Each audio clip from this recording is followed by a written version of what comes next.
네, 이제 가족 기술 세 번째 시간입니다. 공부 기술인데 저희가 이걸 조금 풀어서 동반 성장의 기술이라고 이름 붙여봤어요. 네.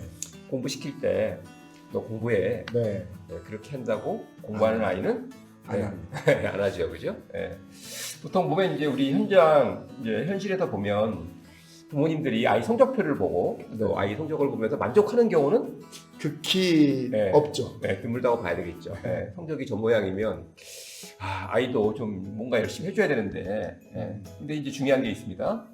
많은 부모님들이 성적에 만족을 못하니까 아이 성적에 만족을 못하니까 결국 이제 공부를 이제 좀 했으면 좋겠는데 이제 조금씩 아이가 커가면서 이제 깨닫는 게 있는 거죠. 네. 공부 저거 시킨다고 하는 것도 아닌데 네. 근데 또 어쩔 수 없이 또 이렇게 집에 같이 있으면서 아이 모습을 보면 답답해지는 게 또 현실입니다. 결국은 이제 뭐 이런 얘기를 아마 이 방송을 보시는 분들이 하시진 않을 거라고 보지만 네. 아마 그런 심정은 공감이 되실 올라오죠. 거예요. 요만큼 그렇죠. 올라오죠. 야, 너 이 성적을 발이 넘어가냐? 좀 공부 좀 하면 네.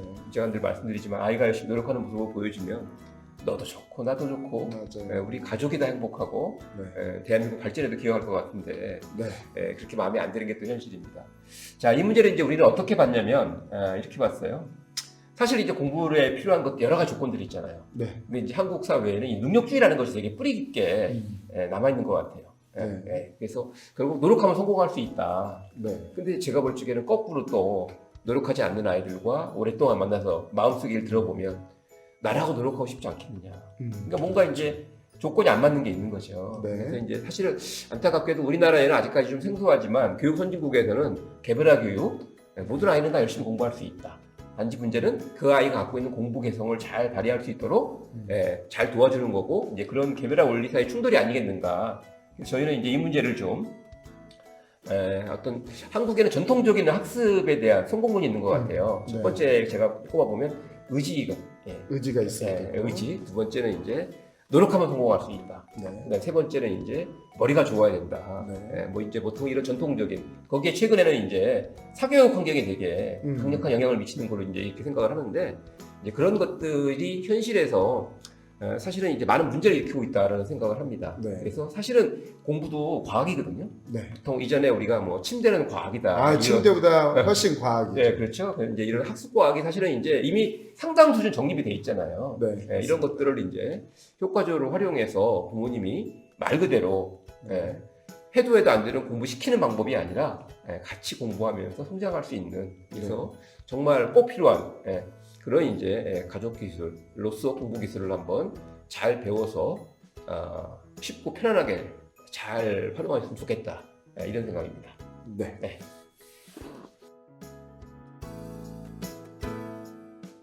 안녕하세요. 네. 어떻게 지내셨어요? 네, 한 주 잘 지내셨습니다. 잘 지내셨어요. 네. 자, 오늘은 이 공부 기술, 동반 성장 기술을 살펴보려고 하는데요.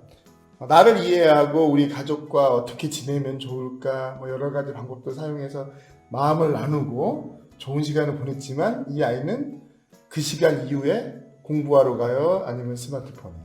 스마트폰 게임 하죠.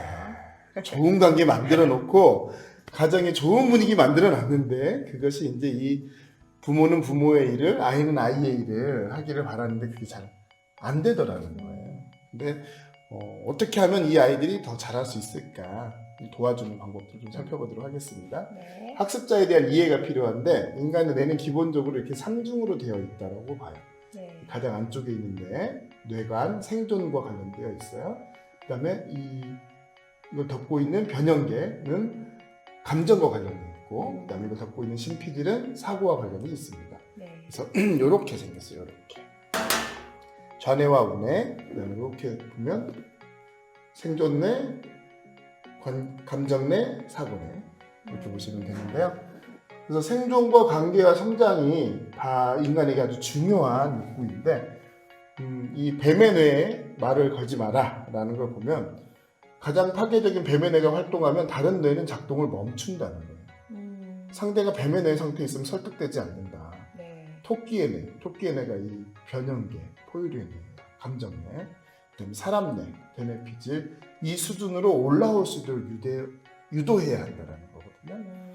그래서 뭔가 말이 안 통하는 사람들을 보면 대체로 내 거 뺏기지 않기 위해서 내가 위협당하다라고 생각하기 때문에 지키기 위해서 이 뱀뇌 상태가 되어 있기 때문에 그렇다는 거예요. 그래서 설득을 하려면 공부를 하려면 이 감정뇌와 사고뇌까지 올라와야지 그것이 가능하다라는 이야기입니다. 공부 좌절 요인에 대해서 또 살펴보면 공부 못하는 아이, 공부를 못하고 싶어하는 아이는 없습니다. 없죠. 여러 가지 사정으로 좌절할 뿐이에요. 네. 네. 그래서 이런 수업혁명이라는 책에 보면 학생들이 직접 자신의 학습 속도에 맞춰서 수업 주제에서 자신이 관심 있는 부분을 선택하고 그 내용을 어떤 식으로 학습할지 몇 가지 학습 방법을 선택할 수 있는 기회를 줘서 학습 내용에 주의를 꾸준히 기울이게 해야 한다라고 얘기를 합니다. 뭐냐 하면 학습자들이 자신의 관심과 속도와 방법을 결정할 때 그 학습에 더 잘 참여할 수 있다라는 건데 지금 우리 교육은 그게 전혀 안 돼 있어요. 네, 안타까워. 네, 안타까워. 예를 들면 학급에 30명이 되는데 누구 속도에 맞추겠어요? 누구의 관심에 맞추겠어요? 네. 그냥 따라오라고 하는 거죠. 그렇죠? 저는 이 유치원에 25명, 30명씩 있는 거 보면 네. 이거는 정말 교육을 하겠다는 건가? 유치원 그 아이들이 30명씩 있어요. 네, 맞아요. 근데 요즘에 이제 제 코로나로 인해서 제 아내가 수업을 1학년 아이들 수업을 분반을 해서 격일로 등교를 하니까 10명 정도, 12명인데 또 한 2명 정도 안 오니까 그 10명 이렇게 딱 앉아 있으니까 알려주고 나서 딱 보면 잘하고 있는 아이들이 있어요. 네. 그런 아이들 가서 잘한다 이러면 되고 못하는 아이가 있어요. 조금만 도와주면 되는 아이예요. 네. 그럼 이거 이렇게 해볼까? 그렇지. 이러면 또 얘는 잘해요. 근데 진짜 못하는 아이들이 있어요. 네. 그럼 걔네들이 끼고 가르치면 되는 거예요. 다 한 아이들은 또 다음 과제를 하거나 자유시간을 갖거나 그럼 또는 다른 친구를 도와주거나. 근데 이게 30명이면 그게 가능하겠냐고요. 저는 이번 코로나 사태로 인해서 여러 가지 어려운 일도 많지만 우리 교실을 들여다봤을 때 너무 많다 아이들이. 정말 수업의 질을 높이려면 정말 10명 정도면요 이게 돼요. 선진국이 10명에서 15명을 유지하는 이유가 네. 이거예요. 더 좋은 수업을 할 수 있기 때문에.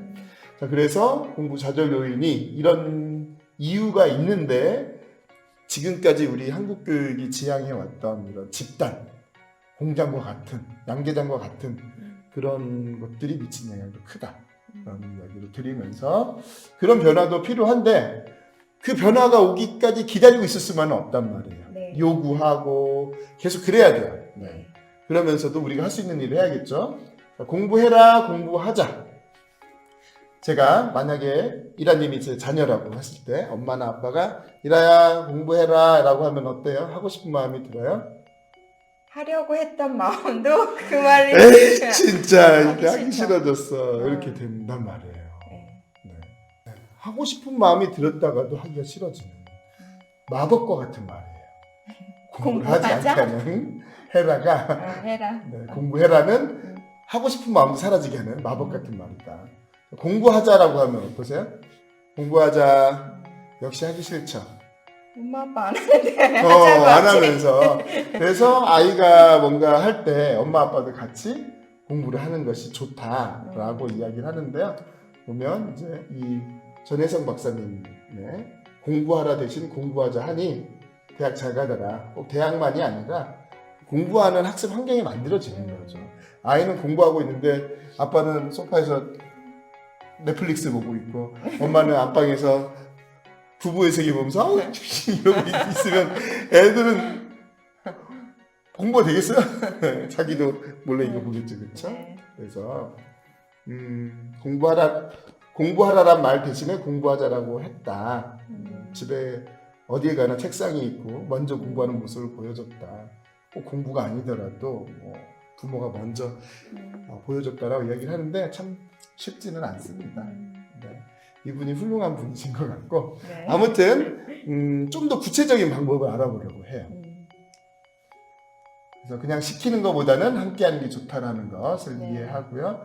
효율적인 공부 보면 가장 낭비하는 공부가 뭐냐?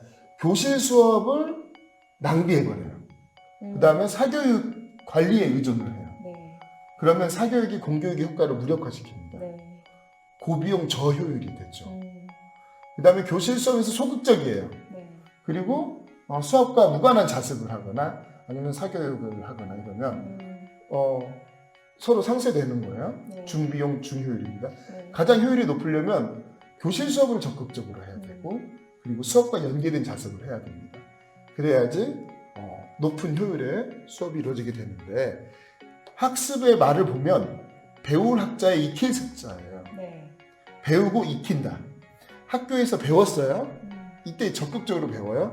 그래도 잊어먹게 돼 있습니다. 그래서 집에 와서 가정에서 익힌다. 다시 공부해서 확실히 하도록 복습을 하고 또 연습을 하거나 예습을 하는 게 필요하다. 그런데 우리 학교는 어때요? 아이들 학교에서 잘 배워요? 잘 안 배워요.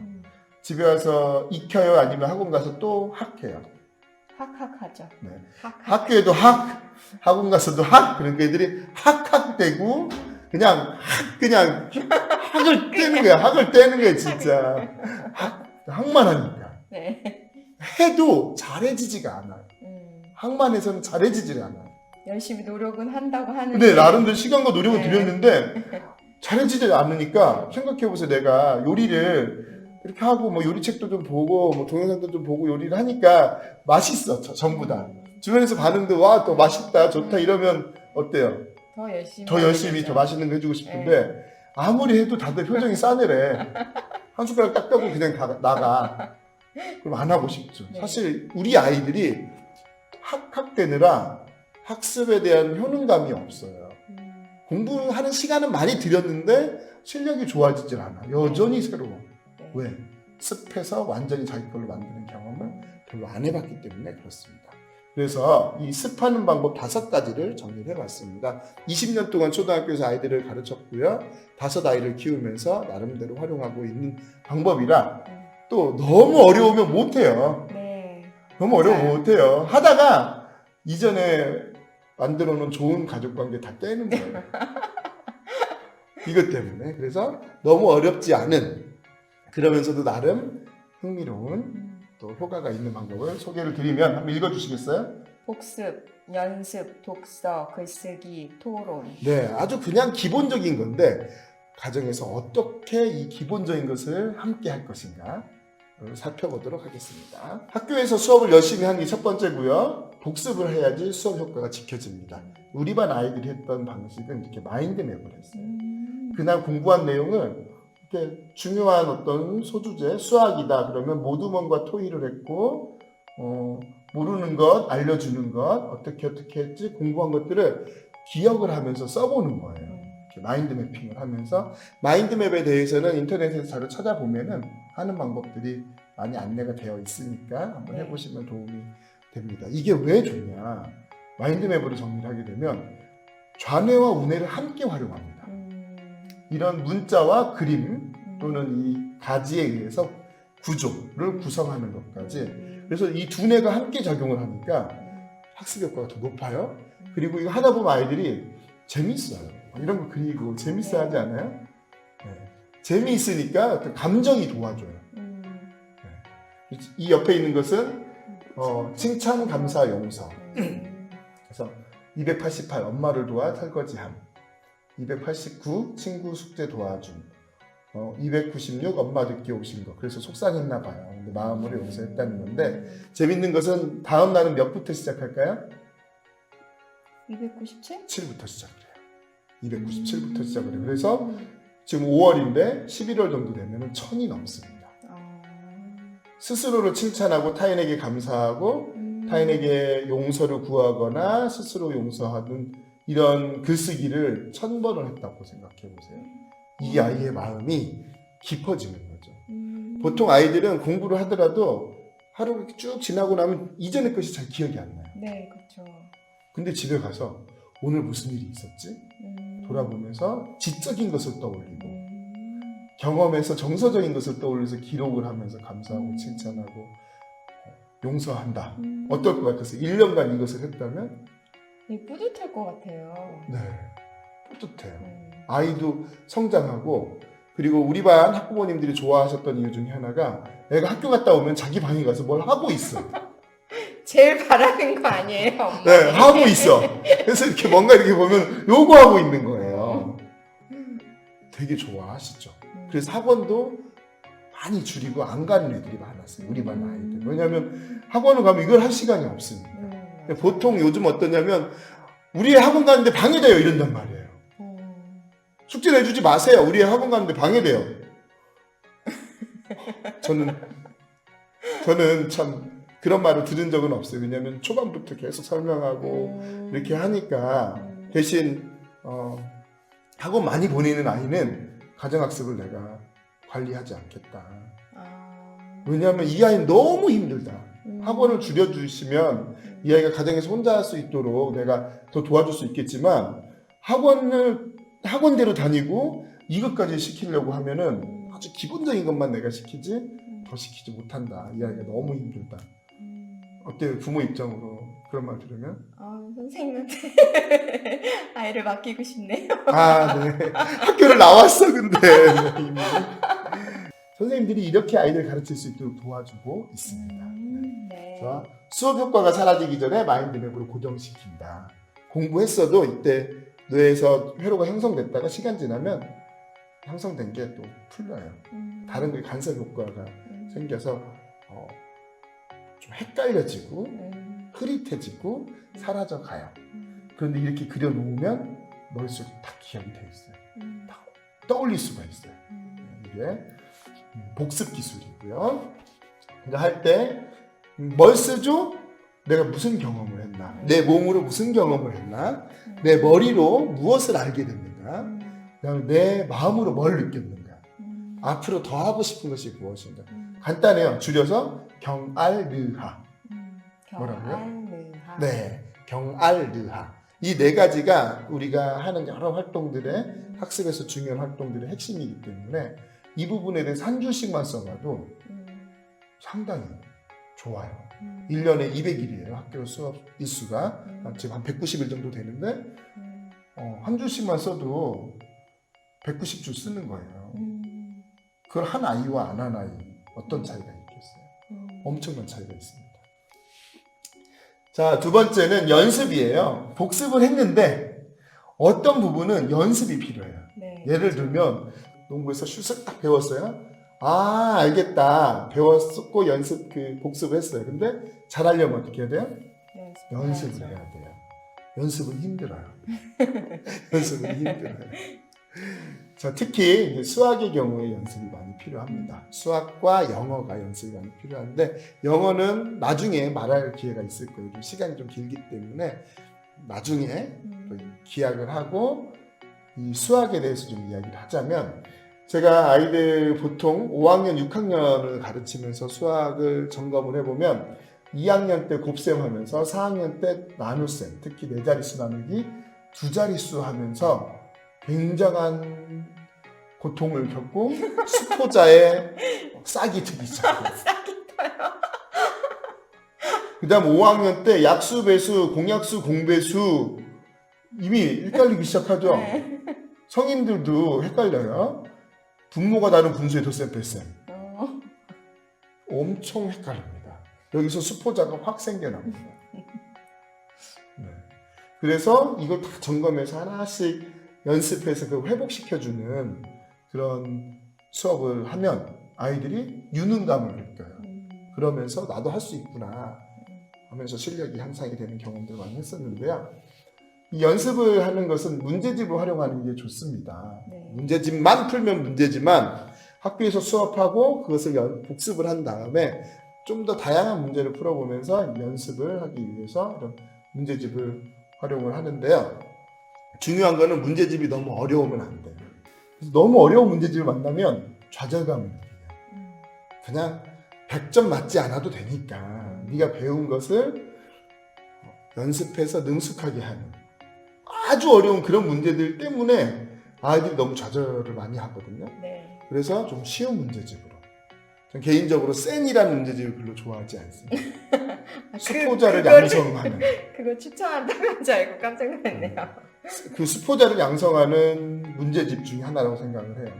더 쉬운 문제집, 아이들 수준에 맞는 문제집을 아이들과 같이 찾아가지고 그것을 공부를 하도록 하는데, 중요한 게 이제 책에서 공부를 했잖아요. 네. 학교에서 수업을 하고 수학 익힘책으로 복습을 했어요. 그리고 문제집에 요약되어 있는 것을 정리하는 시간을 가졌죠. 그래서 그 다음에 연습을 한 다음에 문제를 풀 때는 가능하면 시간을 재서 하는 게 좋습니다. 시험 보는 것처럼. 시험 보는 기분으로. 근데 우리가 시험이라고 하면 정말 두려워하고 힘들어하는데 그런 것이 아니다. 내 실력이 어떤가 확인하는 거고, 중요한 것은 거기서 내가 잘 못하는 것을 찾아내가지고 그것을 개선시키면 된다. 그러면 진짜 시험 볼 때 더 잘할 수 있다. 라고 하는 거죠. 그렇게 해서 문제집을 이렇게 활용해 볼 수가 있습니다. 오답 연구 공책인데요. 틀린 이유를 찾아요. 그리고 어떻게 하면 좋을까? 자주 틀리는 이유를 확인하고 대책을 세우는 오답 연구 공책을 쓰는데, 어때요? 이거 좋아해요? 안 좋아해요?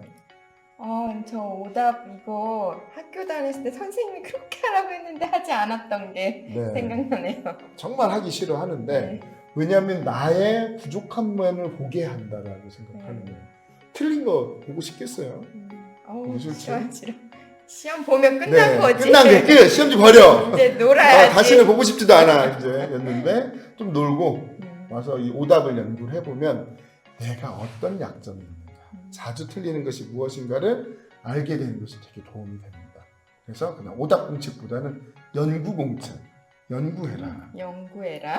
네, 오답을 연구해서 너의 실력으로 만들어라. 되겠어요. 그래서 이런 것도 학교에서 선생님이 가르쳐 주시면 좋아요. 그리고 부모님께는 우리 반의 가정학습은 이런 식으로 이루어집니다. 학원을 줄여주시고 또 아이들이 할 수 있도록 격려해 주세요라고 해주면 제일 좋아요. 근데 그게 안 된다라고 하면 할 수 있는 범위에서 부모님께서 하시면 도움이 되겠습니다.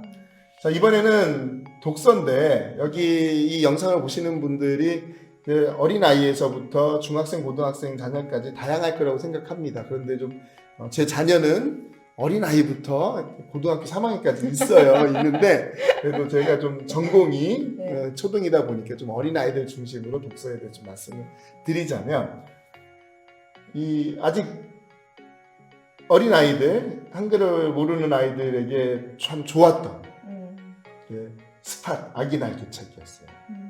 5아이가 다 그것을 보고 자랐는데, 이게 왜 좋냐? 내용도 좋고 그림도 좋은데, 보통 아이들에게 그림책을 펴주고 엄마가 이야기를 하죠. 또는 아빠가 들려줘요. 그러면 청각과 시각을 같이 보면서 이 뇌로 들어오고 그것을 처리하는 훈련이 돼요. 실제로 학교에서 공부 잘하는 아이들의 특징 중에 하나가 뭐냐? 상당히 많은 아이들, 공부 잘하는 아이들의 높은 비율이 어린 시절에 부모님과의 책을 많이 읽었었어요. 왜냐하면 정보 처리하는 연습을 많이 한 거예요. 실제로 공부라는 게 정보 처리하는 거거든요. 들어오는 정보를 잘 처리해서 기억하고 판단하고 내 생각을 만들고 이건데, 어렸을 때 그런 경험이 별로 없으면 선생님이 주는 이 정보를 처리하는 능력이 있겠냐고요.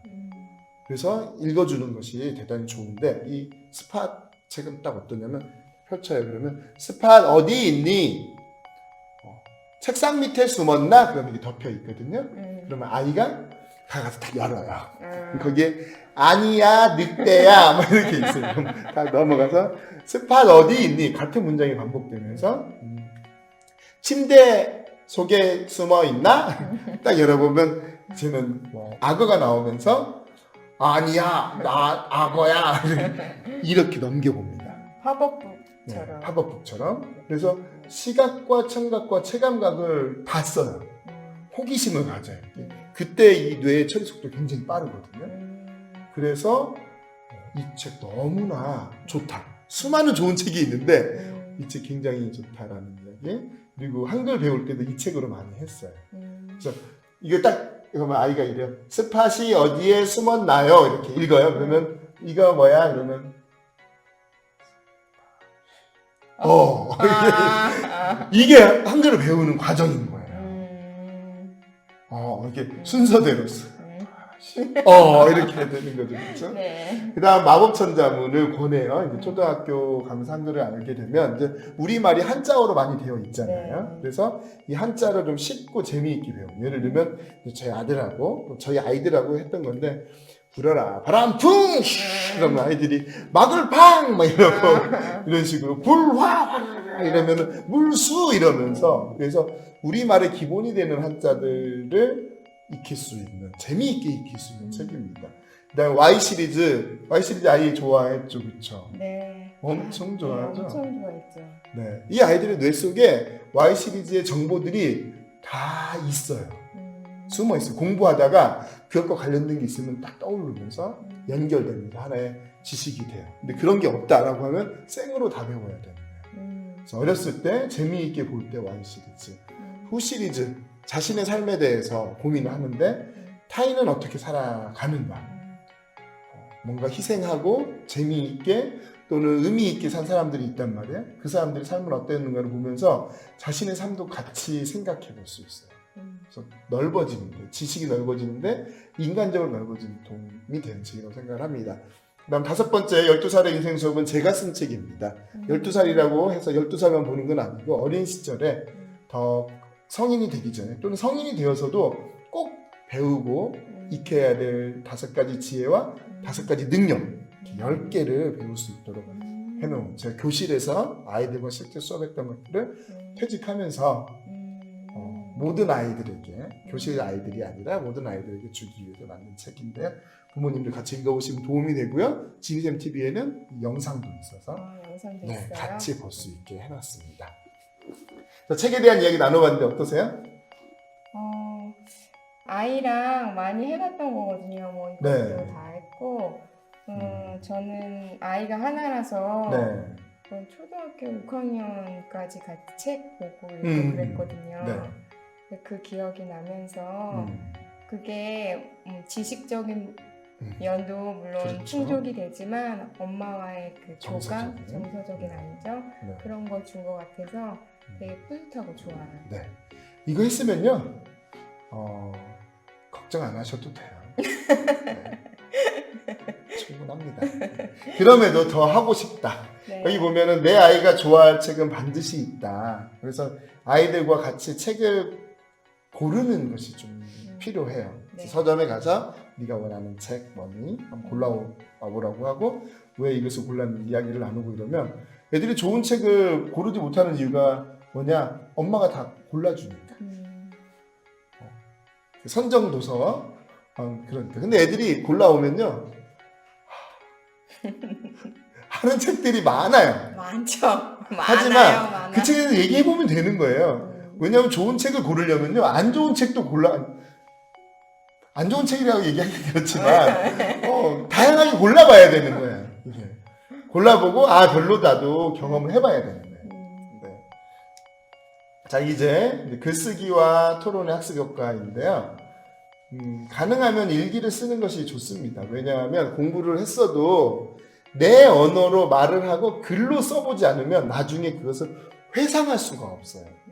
뭐였더라? 뭐 그런 거였는데 이렇게 돼버려요. 그래서 일기를 쓰는 것, 저는 블로그에 쓰는 것을 권합니다. 초등학교 고학년이나 중학생 정도 되면 블로그에 글을 쓰는 것도 대단히 좋아요. 왜냐하면 이것은 계속해서 누적이 되고 이미지를 갖다 붙이기도 좋고 가끔씩 컴퓨터 하다가 쭉 돌아보면 이때 이런 글을 썼구나 회상하는 데도 도움이 됩니다. 유튜브 아이들 많이 보잖아요. 많이 보죠? 엄청 많이 보죠. 네. 그래서 유튜브를 보려면 약속을 하자. 딱 한 편이라도 오늘 본 유튜브 중에 딱 한 편이라도 거기에서 기억나는 거 한 줄이라도 좀 중학년이나 고학년 또는 뭐 중학생이라면 좀 더 길게 아까 얘기했던 경알의아로 글을 써봐라. 그러면 유튜브 보면은 그거 다 사라져. 그냥 샤워하는 기분. 네. 근데 한 줄이라도 써보면 그게 내 지식이 된다라는 거죠. 그게 처음엔 한 줄이지만 2줄, 3줄 계속 늘어나면 그것이 나의 든든한 지식 창고의 보물로 있어줄 수 있는 거죠. 그래서 이렇게. 또는 경알의아 글쓰기나 플러스 마이너스 인터레스팅 PMI라고 해요. 좋았던 거, 좀 아쉬운 거, 잘 모르겠는 거, 뭐 좀 별로인 거, 그다음에 흥미로운 거. 그다음에 가족 회의를 해본다. 가족끼리 지내면서 어려운 일들이 생기죠. 네. 예를 들면 하나만 얘기를 해주시겠어요? 어떤 점이 어려우세요? 생각이 지금 안 나네요. 생각이 안 나요? 예, 하나가 있어요? 그러면 가족 회의를 할 때 설명을 해요. 여러 다른 가족들이 그것에 대한 자신의 생각을 또 이야기를 해요. 그리고 해결 방법을 같이 찾아요. 결정한 다음에 붙여놓고 냉장고에 붙여놓고 실천을 하는 이렇게 문제를 해결해보는 경험을 해본 아이들은 또 그 과정에서 회의와 주장하고 또 실천해보고 또 피드백해보고 이런 경험을 한 아이들은 인생을 살아가는 힘이 있어요.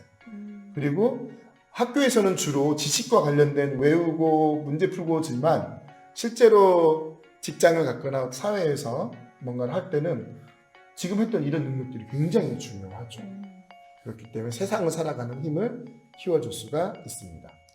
이렇게 해서 가정에서 할 수 있는 학습 기술 또는 동반 성장 기술을 이야기를 나눠봤는데 네. 어떠셨어요? 이미 많이 실천해 보신 것도 있을 거고 또 이런 거 했으면 좋겠다 뭐 이런 생각도 드실 텐데 이야기를 하시겠어요? 저희 아이가 유튜브 보는 거 좋아하거든요. 네. 그래서 유튜브 보고 쓰는 거 한번 제안해봐도 좋겠다 네. 그런 생각 들었고 길게 말고 중학생이지만 한 줄만이라도 한 줄. 한 줄만이라도 써보는 거 그러면 그게 많이 쌓여서 네. 자기 재산이 되고 자기 이야기가 될 것 같아요. 네. 그래서 유튜브 본 것을 공책에 쓰라고 하면은 귀찮아요. 왜냐하면 바뀌니까. 그래서 블로그에다가 한 줄 써라. 그리고 100줄이 되면 너 먹고 싶은 거 엄마가 해줄게.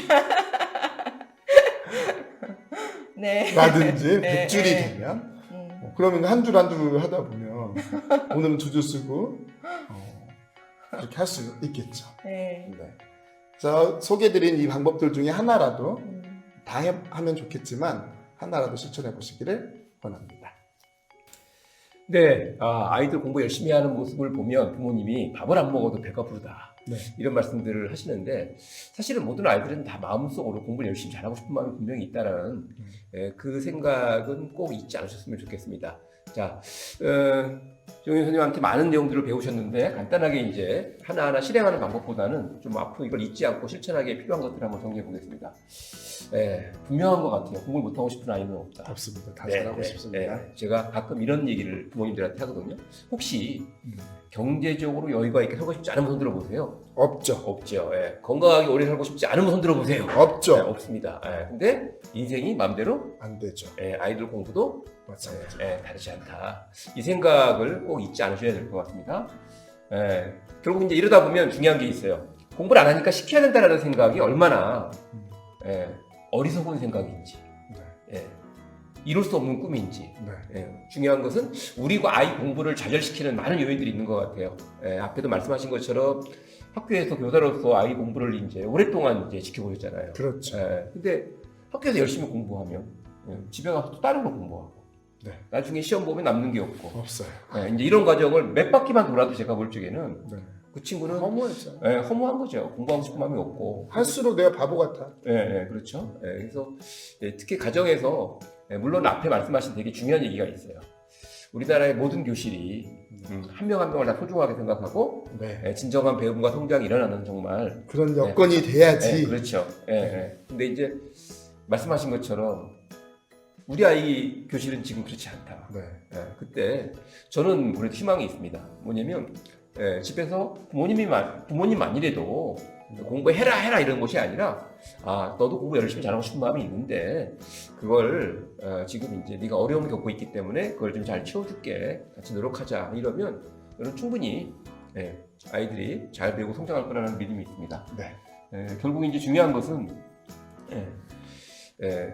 꼭 이런 것 같아요. 저는 같이 진짜 무슨 부모님들 좀 쉬어야 되는데 딱 같이 책상에서 공부를 하자 모범을 보인다 이런 딱딱한 이야기를 하고 싶은 마음은 전혀 없고요. 중요한 것은 부모님은 예를 들면 설거지를 열심히 하더라도 그렇죠. 그 시간에 이제 아이는 이제 공부를 하고 이렇게 해서 뭔가 휴식 시간은 같이 쉬고 뭔가 이제 행정적으로 필요한 일을 할 때는 같이 하는 그래서 저는 가정의 어떤 질서가 잡히면 되게 중요하다. 네. 이렇게 생각을 하는데 요즘 스터디 카페가 되게 유행이잖아요. 네, 스터디 카페가 아주 네. 유행이죠. 그렇죠. 예, 그러니까 아이들이 사실은 이제 학교 수업, 그다음에 학원에서도 빡빡하게 이렇게 지내다가 그리고 이제 혼자 됐을 때 어떻게 할지를 모르는 네. 이런 아이들이 이제 그런 곳을 찾아가는 그런 이제 성향이 좀 생기는 것 같아요. 근데 이제 제가 이렇게 이전에도 가정을 방문해서 이렇게 컨설팅을 해보면 뭔가 이렇게 질서가 있고 가정이 부모님과 아이가 이렇게 좀 같이 이렇게 움직이는 그런 경우는 사실은 이제 아이들이 공부를 하는데 그렇게 크게 어려움이 없더라고요.